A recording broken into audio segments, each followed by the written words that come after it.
Hi எல்லாருக்கும் வணக்கங்க. Millet மாவு அரைச்சி வச்சுருந்தது காலையில் பிரேக்ஃபாஸ்ட்டுக்கு தோசை தான் ஊற்ற போகிறேங்க.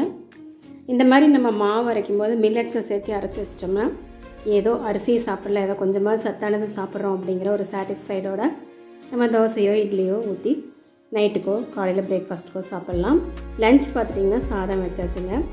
இன்றைக்கி பாசிப்பருப்பும் தோரம்பருப்பும் சேர்த்துட்டு வெந்தயக்கீரை போட்டு சின்ன வெங்காயம், பச்சை மிளகாய், ஜீரகம், குருமிளகு, வரதனியா, தக்காளி இதெல்லாம் போட்டு ஒன் பாட்டில் வேக வச்சுட்டுங்க.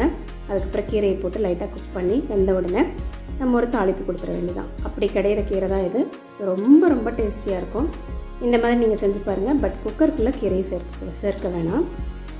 அதுக்கப்புறமா பார்த்துட்டிங்கன்னா நாட்டு அவரைக்காய் பொரியல் தாங்க, தேங்காய் பூ போட்டது. இது சாதத்துலேயும் பிசைச்சு சாப்பிட்லாம். ரொம்ப ரொம்ப டேஸ்ட்டாக இருக்கும். லாஸ்ட்டில் நான் ஜீரகம், சோம்பு, தேங்காய் க்ரஷ் பண்ணி போடுவேன். கொஞ்சமாக தேங்காய் சட்னி, அந்த மில்லட் தோசைக்கு தொட்டுக்கிறதுக்கு வேணும்னு சொல்லிட்டு கொஞ்சமாக தேங்காய் சட்னி அரைச்சிருந்தேன். பாருங்கள், எல்லாமே பிளேட்டில் பரிமாறியாச்சு.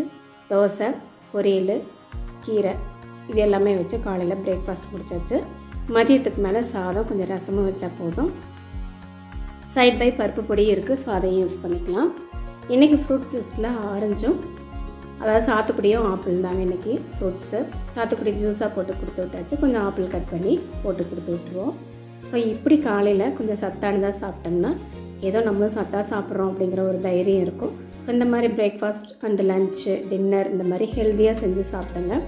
குழந்தைகளுக்கும் செஞ்சு கொடுங்க, வீட்டில் இருக்கிற பெரியவங்களுக்கும் கொடுங்க. நீங்களும் சாப்பிட்டு ஹெல்த்தியாக இருங்க. ஹெல்தி லைஃப் ஸ்டைல் என்னங்கிறது நம்ம பார்க்கலாம். ஏன்னா மீண்டும் கொரோனா அப்படிங்கிறாங்க.